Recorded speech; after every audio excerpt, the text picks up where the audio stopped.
शुभ सकाळ समस्त को आशा करी समस्ते सकाळे फ्रेश थिबे एवं एनर्जेटिक थिबे। गोटे क्वेश्चन पचारि समस्ते एनर्जेटिक अछ तो? निश्चित भाव में समस्ते एनर्जेटिक अछंती। आमे पूर्व अध्याय मानकरे बा पूर्व क्लास मानकरे रासायनिक प्रतिक्रिया, रासायनिक परिवर्तन, रासायनिक समीकरण, सूचकीय रासायनिक समीकरण, समतुल्य रासायनिक समीकरण, असमतुल्य रासायनिक समीकरण विषय आलोचना करथिले। एवं तुमको मु कहिथिली जे नेक्स्ट पीरियड को कौन करिबा ना आमे किछि प्रश्न उत्तर आलोचना करिबा। आमे वर्तमान किछि प्रश्न उत्तर मु नै आछि, आमे सेही प्रश्न उत्तर सब प्रश्नर उत्तर सब आलोचना करिबा।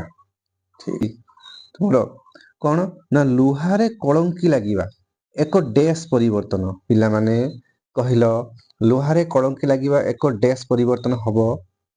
तुमे माने उत्तर भाबी सारिथिबो मु आशा करूछि।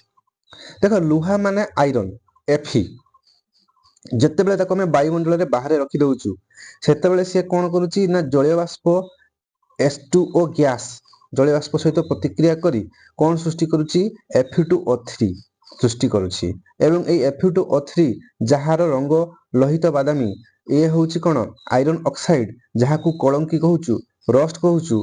एथिरु आमे पूर्व पदार्थ आयरन को फेरी परिबा नाही। एठी रंग परिवर्तन होउछि। आयरन प्रथमे चकचक करथिला बेले Fe2O3 चकचक करे नाही लोहित बादामी रंगर। तेणु रंगर परिवर्तन घटुछि, नूतन पदार्थ सृष्टि होउछि। से नूतन पदार्थ रु पूर्व पदार्थ मूल पदार्थ को फेरी परिबा नाही, अर्थात एहा गोटिए अप्रत्यावर्ती प्रतिक्रिया। एठी स्थायी पदार्थ सृष्टि होउछि। तेणु एई सब लक्षण कहार लक्षण ना एई सब लक्षण होउछि तुमर रासायनिक परिवर्तनर लक्षण। तेणु एहा गोटे की प्रकार परिवर्तन ना एहा गोटिए तुमर रासायनिक परिवर्तन।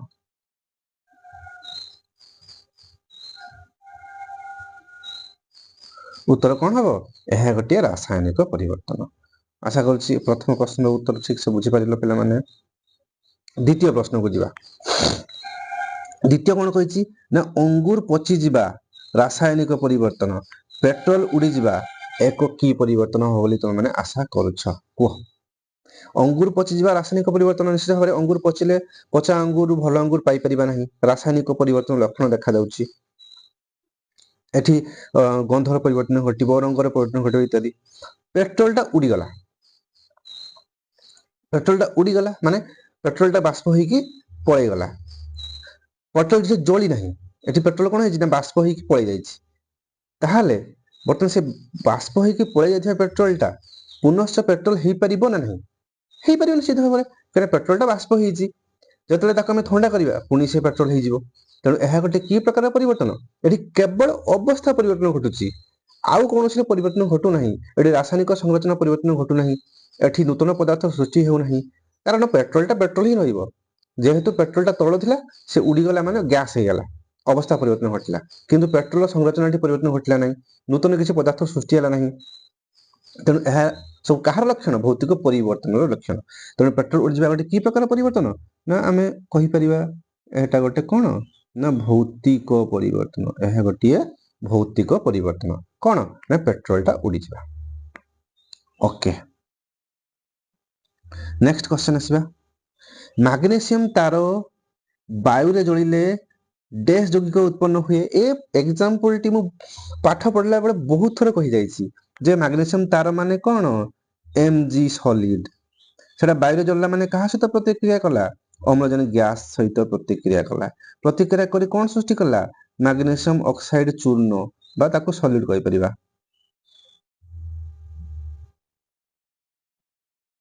मैग्नीशियम ऑक्साइड चूर्ण सृष्टि कला। Okay solid. ताहले एठी आमे एटा आलोचना ऑलरेडी कर जाइछु। कोन सृष्टि करछि ताहले? मैग्नीशियम ऑक्साइड यौगिक उत्पन्न करिबो। ताले एठी कोन लिखो? MgO बा मैग्नीशियम ऑक्साइड लिखिबो। निश्चित भाबरे एटा तुम जानि गलो। এবং এটি দেখো ମୁଁ ପ୍ରତିକ୍ରିୟାଟି ଲେଖିଲି ଏଠି କ'ଣ ବ୍ୟବହାର କଲି ଭୌତିକ ସଂକେତର ବ୍ୟବହାର କଲି ନା ନାହିଁ ନିଶ୍ଚିତ ଭାବରେ ଆମେ ପ୍ରତିକ୍ରିୟା ବା ସମୀକରଣ ଲେଖିଲା ବେଳେ ଭୌତିକ ସଂକେତର ବ୍ୟବହାର ନିଶ୍ଚିତ ଭାବରେ କରିବା ନ କଲେ ସମୀକରଣ ବିଷୟରେ ଆମେ ସମ୍ପୂର୍ଣ୍ଣ ତଥ୍ୟ ପାଇପାରିବା ନାହିଁ ତ ମୁଁ ପଢି ଯାଇଛି ତାପରେ ସେ ଆଉ ଗୋଟେ କ୍ୱେଶ୍ଚନ ମାଗ୍ନେସିୟମ ପାତକୁ ଜାଳିଲେ ତାହାର ଶିଖାର ରଙ୍ଗ ଡ୍ୟାସ୍ ହୋଇଥାଏ କୁହ ମାଗ୍ନେସିୟମ ପାତକୁ ଜାଳିଲେ ତାହାର ଶିଖାର ରଙ୍ଗ କ'ଣ ହୋଇଥାଏ ନା ଉଜ୍ଜ୍ୱଳ ଶିଖାଟା ହୋଇଥାଏ ମାନେ ଶିଖାର ରଙ୍ଗ ଉଜ୍ଜ୍ୱଳ ବା ଧଳା ବି କହିପାରିବ ଶିଖା ରଙ୍ଗ କ'ଣ ହେବ ଉଜ୍ଜ୍ୱଳ ବା ଧଳା ରଙ୍ଗର ଶିଖା ଉତ୍ପନ୍ନ ହୁଏ ତାପରେ ଆସିବା ଆର୍ଦ୍ର ବାୟୁ ସଂସ୍ପର୍ଶରେ ଆସିଲେ ମାଗ୍ନେସିୟମ ଧାତୁ ଉପରେ ଡ୍ୟାସ୍ ରଙ୍ଗର ଏକ ସ୍ତର ସୃଷ୍ଟି ହୁଏ ନା ଆର୍ଦ୍ର ବାୟୁ ସଂସ୍ପର୍ଶରେ ଆସିଲେ ମାଗ୍ନେସିୟମ ଉପରେ ଏକ କ'ଣ ବାଦାମୀ ନା ନା ମାଗ୍ନେସିୟମ ଉପରେ ଏକ ଧୂସର ରଙ୍ଗର ସ୍ତର ସୃଷ୍ଟି ହେବ ଦେଖ ଏଠି ମାଗ୍ନେସିୟମ ସଲିଡ ଥିଲା ଇଏ ଆର୍ଦ୍ର ବାୟୁ ସଂସ୍ପର୍ଶରେ ଆସିଲା ମାନେ সেই অম্লজান সহিত প্রতিক্রিয়া করিব সে প্রতিক্রিয়া কোন সৃষ্টি করিব কোন না MgO সলিড সৃষ্টি করিব অর্থ ইয়া রঙ কোন ধূসর এর রঙ হচ্ছে তোমার ধূসর তাহলে এইটি আমি কোন জানিলে না আর্দ্র বায়ু সংস্পর্শে আসিলে তোমার ম্যাগনেসিয়াম অম্লজান সহিত প্রতিক্রিয়া করি কোন সৃষ্টি করিব ম্যাগনেসিয়াম অক্সাইড যার রঙ ধূসর তেণু এটি কোন শিখিলে আমি না আর্দ্র বায়ু সংস্পর্শে আসলে ম্যাগনেসিয়াম ধাতু উপরে এক ধূসর রঙর এক স্তর সৃষ্টি হব নিশ্চয় ভাবে বুঝিগলে আমি এটা কোন সৃষ্টি হব এক ধূসর রঙর স্তর সৃষ্টি হব ওকে এক ধূসর রঙর স্তর সৃষ্টি হব হও তো এবে আসিবা লেড নাইট্রেট সহ পটাসিয়াম আয়োডাইড দ্রবণ মধ্যে রাসায়নিক প্রতিক্রিয়া ঘটলে ড্যাশ রঙর অবক্ষেপ সৃষ্টি हुए মু তোমাকে পড়ারে কহি যাইছি যে লেড নাইট্রেট মানে কিস PbNO3 ର হোল 2 যাହାର রঙ কোন স্বচ্ছ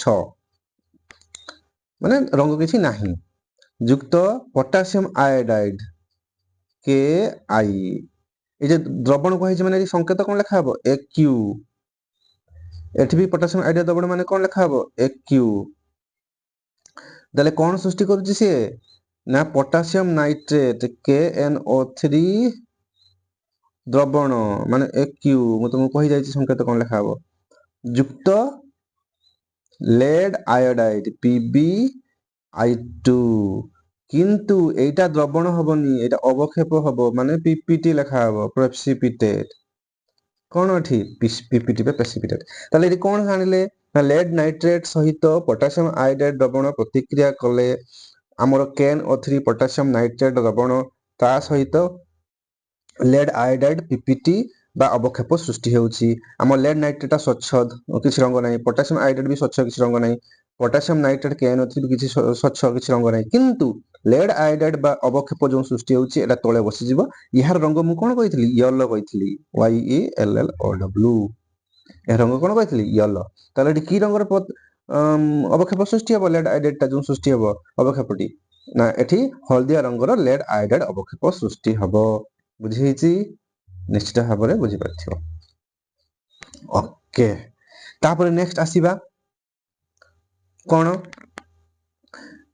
জিঙ্ক ধাতু লঘু হাইড্রোক্লোরিক অম্ল সহিত প্রতিক্রিয়া কলে উৎপন্ন হেউথিবা লবণৰ নাম কোন নিশ্চয় ভাবে আমি আলোচনা কৰিছো আমি রিঅ্যাকশনটি লিখিবা সমীকরণটি জিঙ্ক ধাতু মানে জিঙ্ক সলিড হবো কঠিন অবস্থায় সে প্রতিক্রিয়া করিব এবং জিঙ্কৰ রঙ কোন চকচক করে সে কହୁଛି কোন হাইড্রোক্লোরিক অ্যাসিড মানে HCl এটা লঘু হবো লঘু মানে ডাইলুট প্রতিক্রিয়া করিব সে HCl রঙ বি সেমতি ট্রান্সপারেন্ট বা স্বচ্ছ রঙ কিছু ନାହିଁ প্রতিক্রিয়া করি কোন সৃষ্টি করিব সে না ZnCl2 দ্রবণ সৃষ্টি করিব aqueous ZnCl2 aqueous যুক্ত এটি কোন সৃষ্টি করিব সে উজ্জান গ্যাস সৃষ্টি করিব তাহলে বর্তমান কো ZnCl2 যেটা লবণ সৃষ্টি কলা সে যে জিঙ্ক ক্লোরাইড NaCl যেমতি ওটা লবণ জিঙ্ক ক্লোরাইড মধ্যে ওটা সেমতি লবণ তাহলে এটি কোন হবো জিঙ্ক ধাতু লঘু হাইড্রোক্লোরিক অম্ল সহিত প্রতিক্রিয়া কলে উৎপন্ন হেউথিবা লবণৰ নাম কোন না জিঙ্ক ক্লোরাইড বা ZnCl2 aqueous লবণটির নাম বুঝি ହେଲା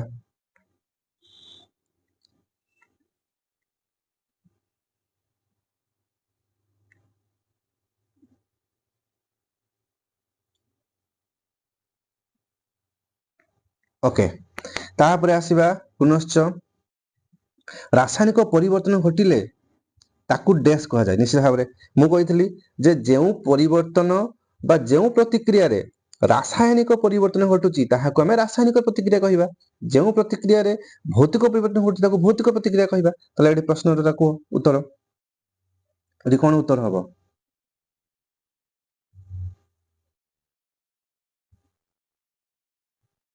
ଟିକେ ଖାଲି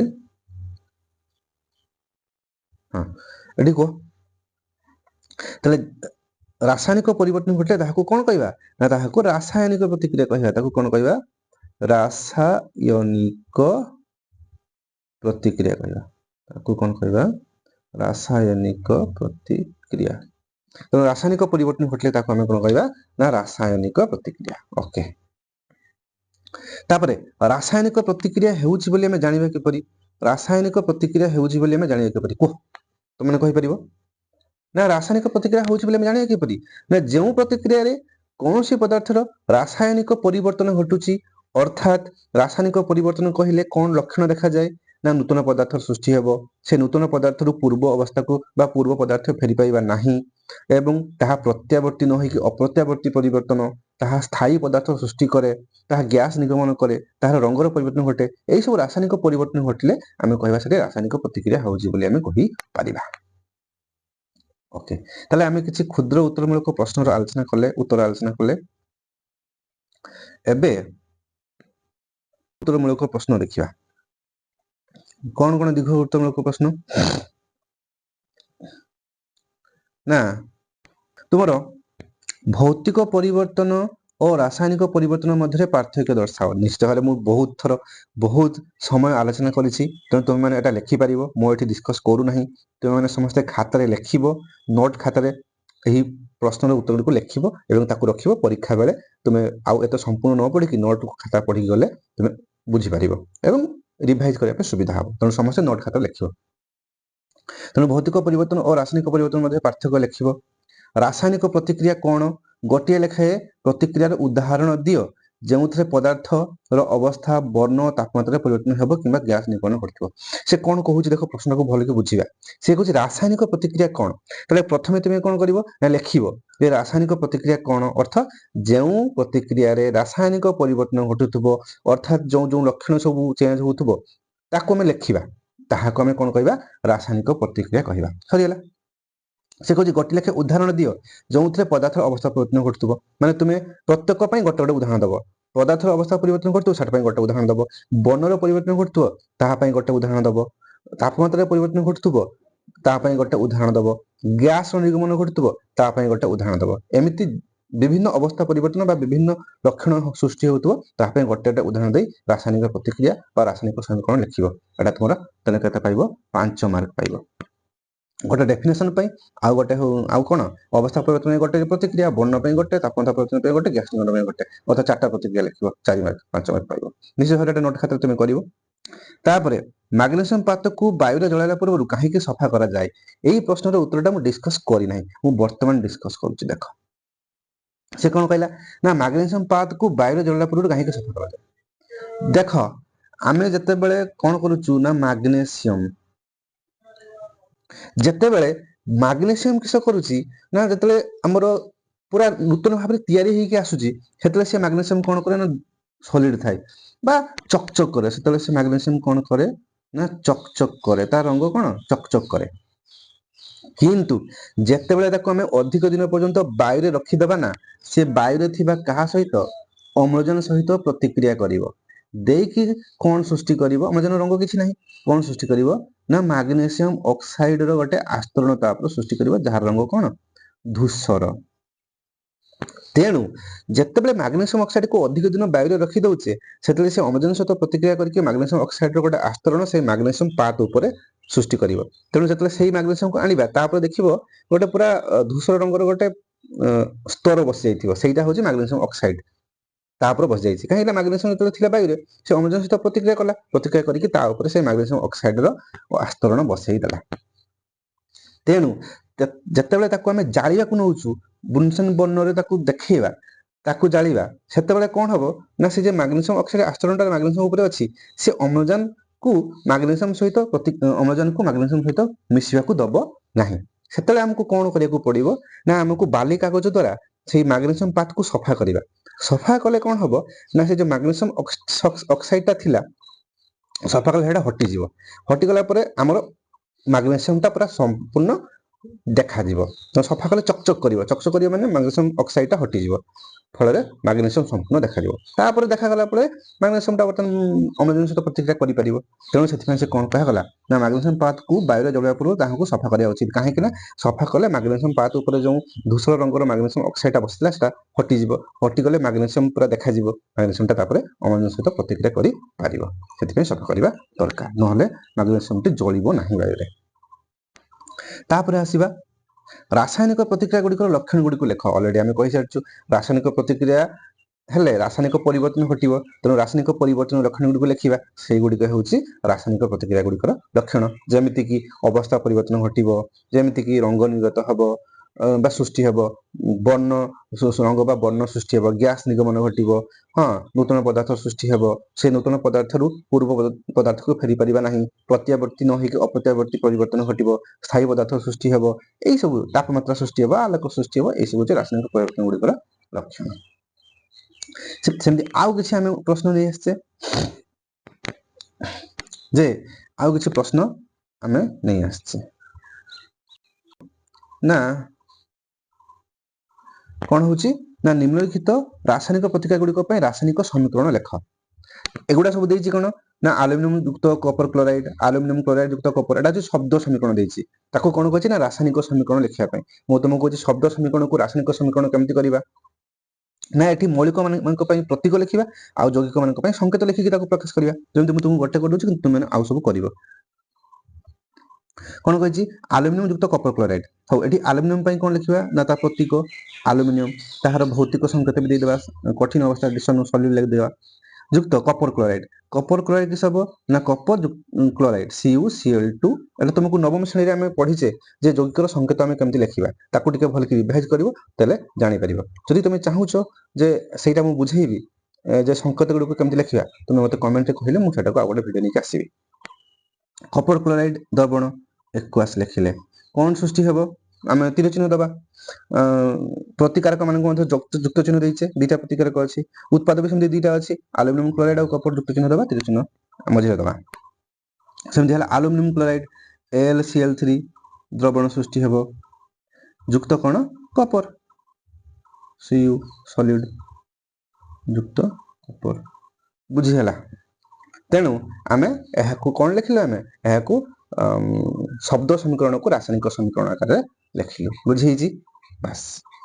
ସେମିତି ଆଉ ଗୋଟେ ଦେଲା କ୍ୟାଲସିୟମ ହାଇଡ୍ରକ୍ସାଇଡ ଯୁକ୍ତ କାର୍ବନ ଡାଇଅକ୍ସାଇଡ କ୍ୟାଲସିୟମ କାର୍ବୋନେଟ ଯୁକ୍ତ ଜଳ। ମୁଁ ତୁମକୁ ମୁହଁରେ କହିଦଉଛି କ୍ୟାଲସିୟମ ହାଇଡ୍ରକ୍ସାଇଡ କଣ ହବ CaOH2 ଯୁକ୍ତ କାର୍ବନ ଡାଇଅକ୍ସାଇଡ କଣ ହବ CO2। କଣ ସୃଷ୍ଟି ହବ କ୍ୟାଲସିୟମ କାର୍ବୋନେଟ CaCO3 ଯୁକ୍ତ ଜଳ H2O। ସେମିତି ଜିଙ୍କ ଯୁକ୍ତ ସିଲଭର ନାଇଟ୍ରେଟ, ଜିଙ୍କ ନାଇଟ୍ରେଟ ଯୁକ୍ତ ସିଲଭର। ତେଣୁ ଜିଙ୍କ ଯୁକ୍ତ ସିଲଭର ନାଇଟ୍ରେଟ କିସ ହବ ନା ଜିଙ୍କ ସଲିଡ Zn ସଲିଡ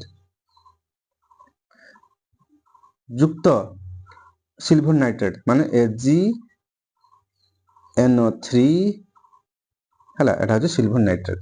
କଣ ସୃଷ୍ଟି ହବ ଜିଙ୍କ ନାଇଟ୍ରେଟ ମାନେ ZnNO3(2) ଏଟା ଦ୍ରବଣ ମାନେ ଏକ୍ୱାସ୍ ଲେଖା ହବ। ଯୁକ୍ତ ସିଲଭର AgBs ଲେଖା ହବ। ବୁଝିହେଲା। ତେଣୁ ଆମେ ଏହାକୁ ଆମେ କିସ କଲେ ରାସାୟନିକ ସମୀକରଣ ରେ ଲେଖିଲେ।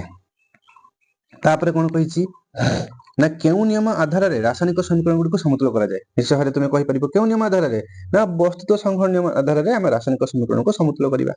ଏବଂ ଏଥିପାଇଁ କେଉଁ ପଦ୍ଧତି ଅବଲମ୍ବନ କରାଯାଏ ଏଥିପାଇଁ ହିଟ୍ ଆଣ୍ଡ ଟ୍ରାଏଲ ମେଥଡ ମାନେ ପରଖ-ନିରଖ ପଦ୍ଧତି ତୁମକୁ ମୁଁ ପଢେଇ ଯାଇଛି। ଏଥିପାଇଁ କେଉଁ ପଦ୍ଧତି ଅବଲମ୍ବନ କରାଯାଏ ନା ପରଖ-ନିରଖ ପଦ୍ଧତି ଅବଲମ୍ବନ କରାଯାଏ। ତାପରେ ବସ୍ତୁତ୍ୱ ସଂରକ୍ଷଣ ନିୟମ କହିଲେ କଣ ବୁଝିବା।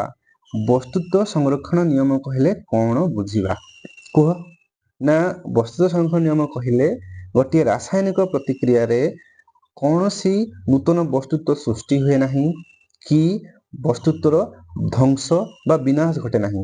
ଯେତିକି ବସ୍ତୁତ୍ୱ ଗଚ୍ଛିତ ଥାଏ ସେତିକି ବସ୍ତୁତ୍ୱ ସେତିକି ରୁହେ। କେବଳ କଣ ହୁଏ ନା ପ୍ରତିକ୍ରିୟାର ପ୍ରତିକାରକ ପଟେ ଯେତିକି ବସ୍ତୁତ୍ୱ ଥାଏ ଉତ୍ପାଦ ପଟେ ମଧ୍ୟ ସେତିକି ବସ୍ତୁତ୍ୱ ସୃଷ୍ଟି ହବ।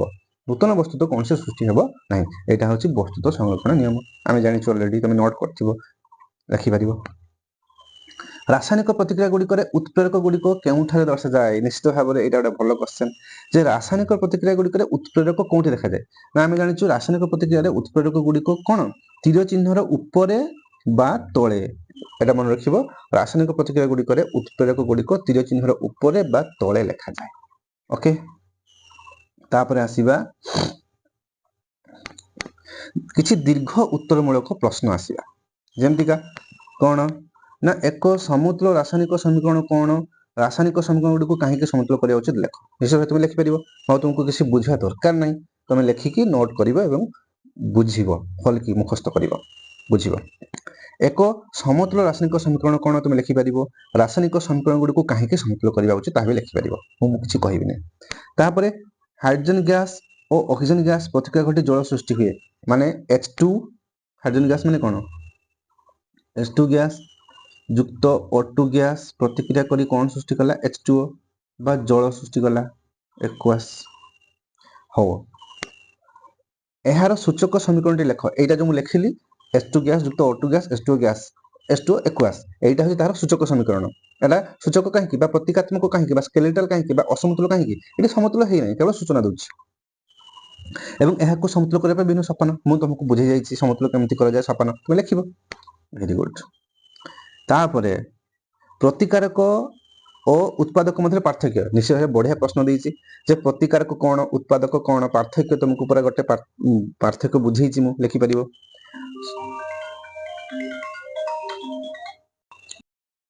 हला तापरे सूचक रासायनिक समीकरण रे और संतुलित रासायनिक समीकरण मध्य पार्थक्य दर्शाओ देखो बढ़िया प्रश्न सूचक रासायनिक समीकरण और संतुलित रासायनिक समीकरण मध्य पार्थक्य निश्चय भाव तुम देखै परिबो किछि एटा कष्ट नुहे रासायनिक समीकरण लिखार नियम गुड़ी लिख एटा भी सुविधा अच्छी जो रासायनिक समीकरण लिखार नियम गुड़ी कौन ना रासायनिक समीकरण प्रतिकारक क्या कहुए उत्पाद क्या कहुए प्रतिकारक अधिक थे कौन कर उत्पाद अधिक थे कौन कर सब जो नियम पढ़े से नियम गुड़ी लिख तापर कौन होची ना एक सूचकीय रासायनिक समीकरण रु संतुलित रासायनिक समीकरण गुड़ी को लिखा अवलंबन कर सोपान लेख यहाँ हूँ पद्धति कौन समतुल करने पद्धति परख निरख पद्धति लिखा और तार सोपान गुड़ी को लिख सूचक रासायनिक समीकरण केमती संतुलित रासायनिक समीकरण कर बुझे तापर तुम ये सब प्रश्न उत्तर कर तुम खाता नोट खाता जहाँ जहाँ कहली कौन कौन आमर ये एठी क्षुद्र उत्तमूलक प्रश्न दीर्घ ये सब लिख नोट खाता क्षुद्र दीर्घ लिख एवं एठी तुमको